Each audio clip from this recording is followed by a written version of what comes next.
Have you ever felt butterflies in your stomach before? A big presentation? Or perhaps you have had a gut feeling about a decision that you could unquite explain logically. We use these phrases all the time. We treat them as metaphors. But what if I told you that they are not metaphors at all? They are literal biological descriptions of a conversation happening inside your body right now. Welcome back to part 2 of our Neuroscience Basics series. So far, we have looked at the brain as if it were a king sitting in a tower, issuing commands to the rest of the kingdom. We talked about how it rewires itself and how it produces chemicals to control your mood. But today, we are going to challenge that image. We are going to discover that the brain has a partner, a silent partner that is just as powerful, influencing your emotions, your stress levels, and even your personality. Today, we are exploring topic 14, the gut-brain axis, how food affects mood. To understand this, we need to look at anatomy. Connecting your brainstem to your abdomen is a long, wandering nerve called the vagus nerve. Think of the vagus nerve as it is the longest cranial nerve in the body, and for decades, scientists thought its main job was to send orders from the brain down to the gut, telling it to digest food or churn enzymes. But recently, we discovered something shocking. The traffic on this superhighway doesn't just go down, it goes up. In fact, about 80 to 90% of the nerve fibers in the vagus nerve are dedicated to sending information from the gut to the brain. Your stomach is constantly texting your brain, updating it on your internal state. This connection is so profound that scientists have given the gut a new nickname, the second brain. This isn't just a poetic name. Your gut contains the enteric nervous system, which consists of over 100 million neurons. That is more neurons than you have in your spinal cord. This second brain can operate independently, but its primary role is to influence the state of your first brain. Remember our episode on neurotransmitters?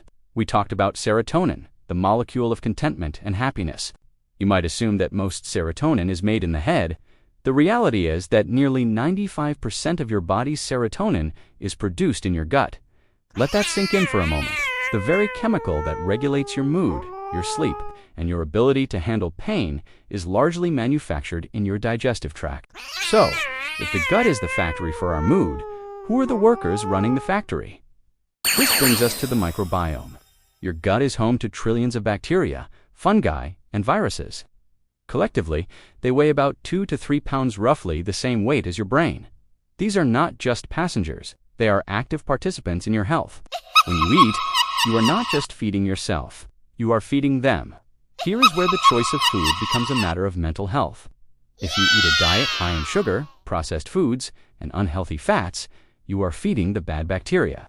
These bacteria thrive on junk. As they multiply, they crowd out the good bacteria and release toxins.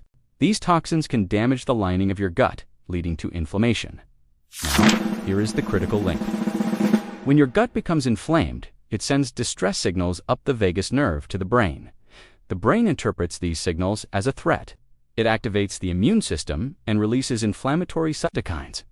In the brain, this inflammation doesn't feel like a stomachache. It feels like brain fog, it feels like fatigue, it feels like anxiety and depression. There is a growing body of evidence suggesting that for many people, depression is not just a chemical imbalance in the brain, but an inflammatory response starting in the gut. We are literally eating our way into sadness. But the reverse is also true. This is the empowering part. By changing what we put on our plates, we can change how we feel. When we eat fiber-rich vegetables, fermented foods like kimchi or yogurt, and healthy fats, we feed the good bacteria. These beneficial microbes produce short-chain fatty acids, which reduce inflammation and stimulate the production of BDNF, that miracle fertilizer we discussed in the last episode. This is why the Mediterranean diet is often linked to lower rates of depression. It isn't just about weight loss, it is about cultivating a garden in your gut that supports a healthy mind. We need to stop looking at food as merely fuel for calories and start seeing it as information. Every meal is a message to your brain. Are you sending a message of safety and nourishment, or a message of danger and inflammation? So, the next time you feel low, anxious, or unable to focus, don't just look at your schedule or your bank account. Look at your last meal. Your gut feeling might be trying to tell you something important.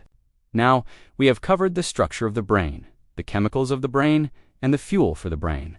But there is one more fundamental rhythm that governs our biological existence.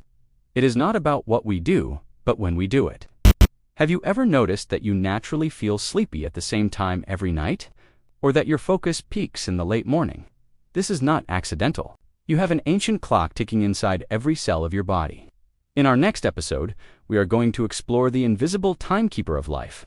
We will move to part 2, topic 15, circadian rhythm and your body clock.